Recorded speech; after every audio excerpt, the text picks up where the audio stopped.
Réévaluer les ambitions de la France. Emmanuel Macron a donné le cap à venir aux armées en pleine guerre en Ukraine. Le chef de l'Élysée a annoncé une nouvelle loi de programmation militaire pour la période 2024-2030 avec nous tout au long de cette page en ce 14 juillet, jour de fête nationale et jour aussi d'un défilé particulier, 4 mois quasiment après l'invasion russe de l'Ukraine. Bonsoir Nicolas Bavret. Bonsoir. Bienvenue à vous. Vous êtes historien, économiste, co-auteur du rapport de l'Institut Montaigne sur le budget des armées françaises, co-auteur avec Bernard Cazeneuve, ancien ministre français de l'Intérieur sous François Hollande. Emmanuel Dupuis, bienvenue à vous également. Bonjour. Président de l'Institut Prospective et Sécurité en Europe. Avant de vous donner la parole, messieurs, voyons ce que préconise votre rapport, Nicolas Bavret, et voyons aussi quel est le budget à venir pour les armées françaises. Louisa Abrit, Amandine Réau et Marion Lompageux. Sur les Champs-Élysées, Emmanuel Macron arrive en chef de guerre.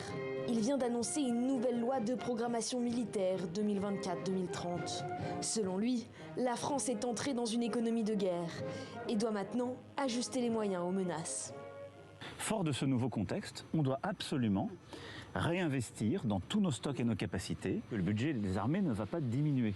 Au contraire, on voit qu'on doit pouvoir produire plus vite, plus fort, des capacités d'armement, dans l'artillerie, dans les munitions, peut-être des équipements parfois rudimentaires, d'autres très innovants, en plus grande masse et plus rapidement. Si la loi de programmation militaire en vigueur se concentrait sur la modernisation de l'équipement, depuis le début de la guerre, la France a déjà livré 18 canons César à l'Ukraine, s'amputant du quart de son stock. Mais la production ne suit pas.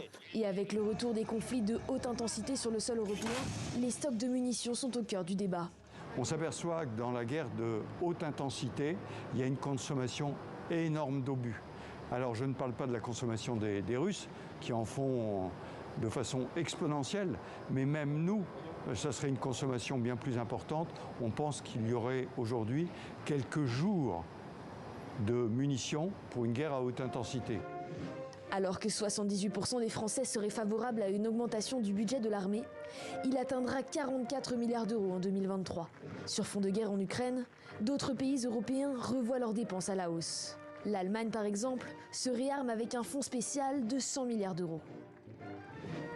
Voilà, et vous appelez Nicolas Bavret dans votre rapport à un effort supplémentaire. On va voir de quoi il s'agit. Mais d'abord, peut-être, est-ce que vous diriez que ce défilé du 14 juillet, au fond, c'est la consécration des thèses défendues par le général, chef d'état-major des armées, Thierry Bucquart, qui parle depuis des années du retour des guerres à haute intensité? Je crois que ça n'est pas tellement que le défilé est plutôt la conséquence de ce qui se passe aujourd'hui dans le monde. Oui. C'est-à-dire que nous avons un changement d'ère stratégique qui a été acté par cette invasion de l'Ukraine par la Russie et qui est un basculement aussi important que celui du début des années 90 avec la fin de la guerre froide, la chute du mur, l'effondrement de l'Union soviétique.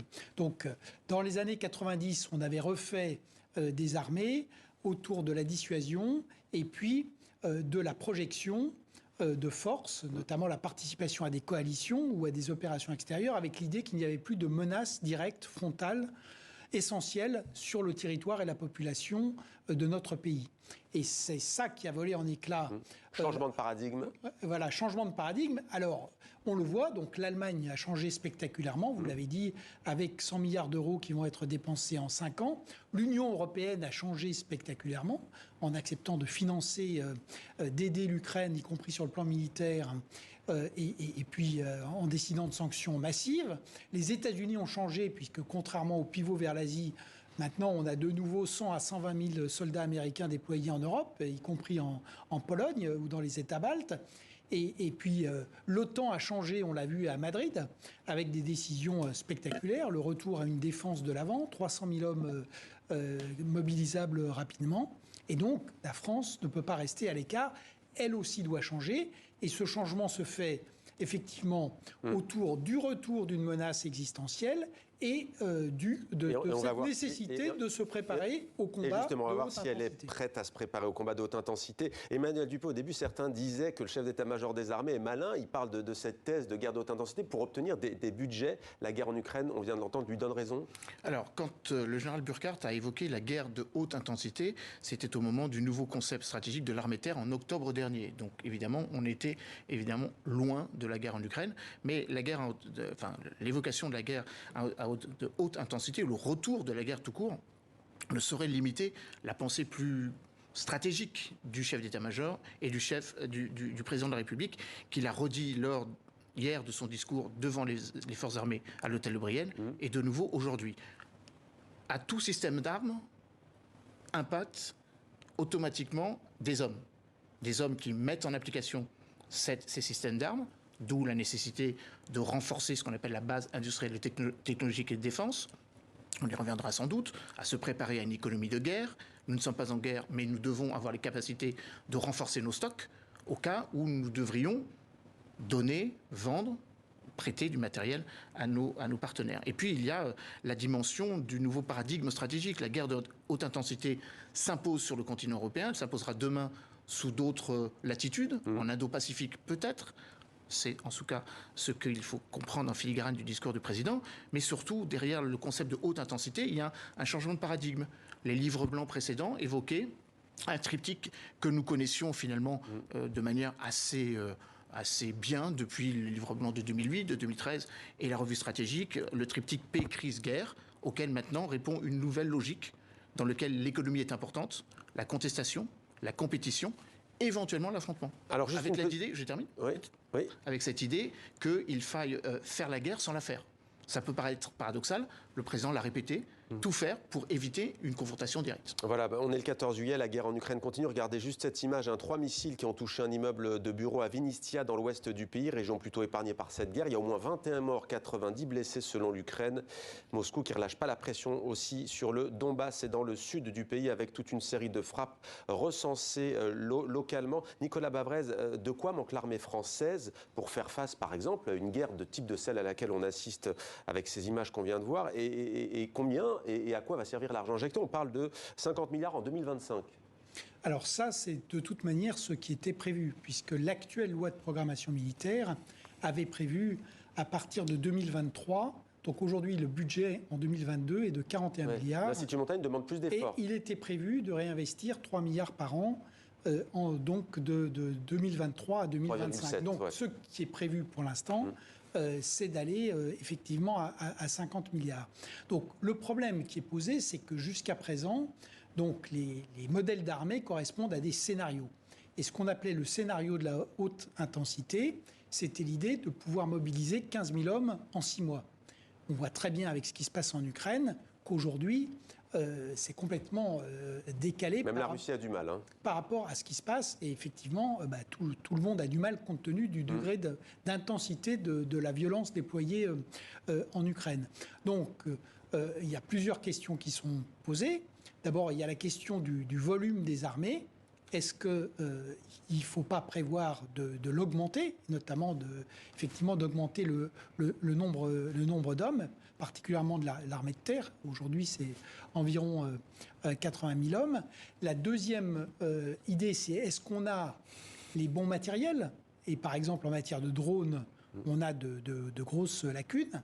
Et la troisième question qui est posée par l'Ukraine, c'est bien sûr tout ce qui est munitions et pièces détachées. Donc pour l'instant, on a choisi de moderniser les équipements des armées, tout en leur permettant de continuer à opérer à l'extérieur, mais en limitant beaucoup les munitions et les pièces détachées. Et aujourd'hui, c'est vrai qu'on a quelques jours de munitions, et très clairement, ça n'est pas possible compte tenu de l'évolution du contexte stratégique. D'ailleurs, lors de l'opération Serval en janvier 2013, il me semble que la France avait obtenu des munitions d'un des pays baltes à l'époque. Alors, juste, on y reviendra après, pardonnez-moi. On a déjà eu le problème en opération, effectivement, de manque de munitions, et de devoir demander aussi aux États-Unis, particulièrement au Levant, pour récupérer effectivement notamment un certain nombre de bombes tirées par avion. Alors, la ministre des Armées, je le disais, et le ministre des Armées, et la ministre des Affaires étrangères françaises sont attendus à Niamey au Sahel, avec plusieurs questions stratégiques, puisque la France, vous le savez, a décidé de se retirer du Mali. Plus de précisions avec Hugo Barbieux. Sur la base militaire de Gossi, c'est le déménagement. Poussé dehors par la junte, Paris se désengage. D'ici à septembre, la France n'aura plus d'hommes au Mali. Des troupes françaises au Sahel, il ne restera que la moitié des effectifs, passant de 5000 à 2500 soldats.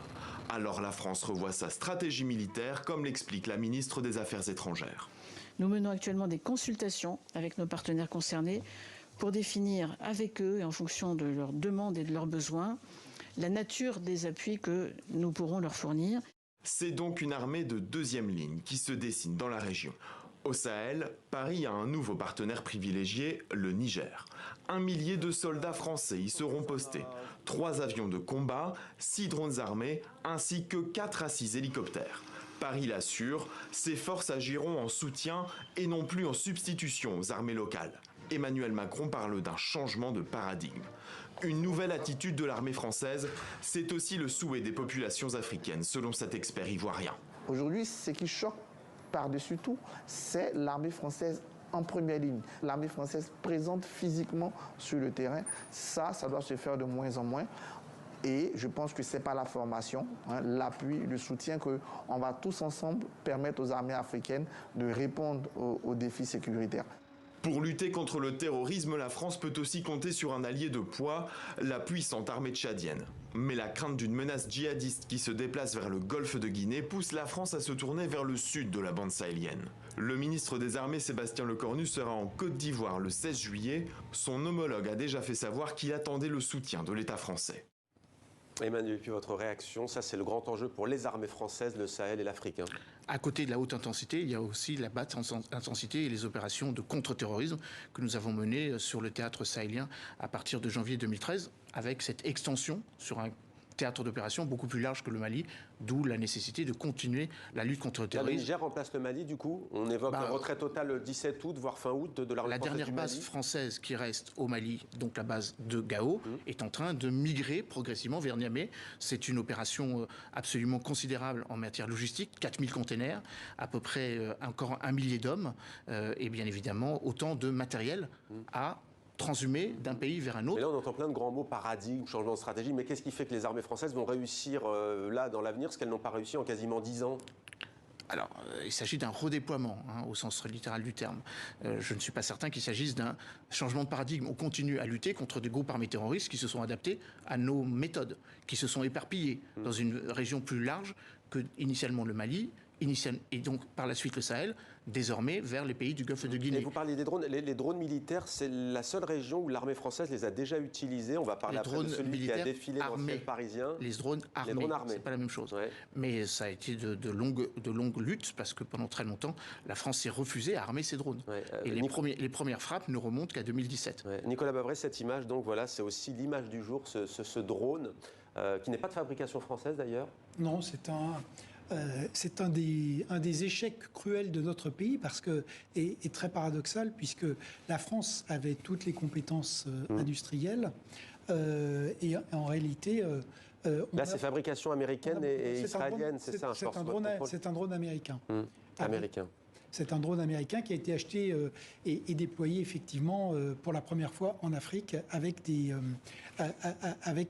armements. Quand on sait que les États-Unis ont tendance à espionner facilement, c'est un peu risqué, non, quand même Oui, enfin, c'est pas tout à fait le même type de drone. C'est pas un drone de surveillance ? On voit bien, non, pas du tout. Vous voyez, d'ailleurs, on le voit, il y a des emports possibles de missiles. Il n'a pas été armé, il a survolé les Champs-Élysées, mais effectivement, c'est un trou capacitaire, comme on dit. La France n'a pas investi, il y a une dizaine d'années, dans les drones. Il y a un projet de drone patrouilleur de Safran, il y a une mobilisation européenne, l'Eurodrone, il y a peut-être même une réflexion qui consisterait à ce que les atermoiements, pour ne pas dire les retards assez préoccupants du système de combat de l'avion du futur, qui pourrait éventuellement se transformer en un drone. Mais c'est quoi, c'est l'ère des drones ? Parce que pourquoi on parle beaucoup de drones aujourd'hui ? J'aimerais aussi vous montrer peut-être l'image de Joe Biden, auquel les Israéliens ont fait visiter une exposition sur des armes avec un anti-drone, un laser. Pour l'instant, il n'y a quasiment aucune arme qui peut contrer un drone.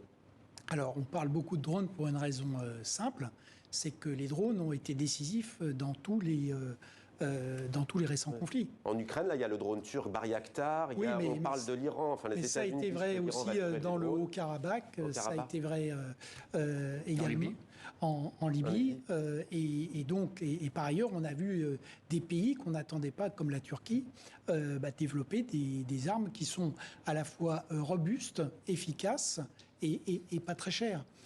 Donc c'est une vraie question, et c'est d'ailleurs une des questions qu'on va devoir explorer à l'avenir, c'est que dans les réflexions à conduire et les choix à faire, donc il va falloir qu'on s'interroge sur l'opération Sentinelle, il va falloir qu'on s'interroge sur le vrai bilan des opérations extérieures, notamment au Sahel, parce que comme vous l'avez rappelé, on a eu des succès tactiques, mais ça reste un échec stratégique face aux djihadistes. Et il va falloir qu'on réfléchisse à l'équilibre entre, pour l'instant, on a une armée qui est quand même assez complète, mais avec des armements de très haute technologie en petit nombre. Et donc, est-ce qu'il ne faut pas rééquilibrer ça avec des systèmes d'armes qui soient plus robustes, peut-être moins technologiques, mais en plus grand nombre? Merci beaucoup Nicolas Bavray. Merci beaucoup Emmanuel Dupuy d'avoir répondu à nos questions, de nous avoir éclairé donc en ce jour de fête nationale en France et de défilé militaire sur fond de guerre en Ukraine.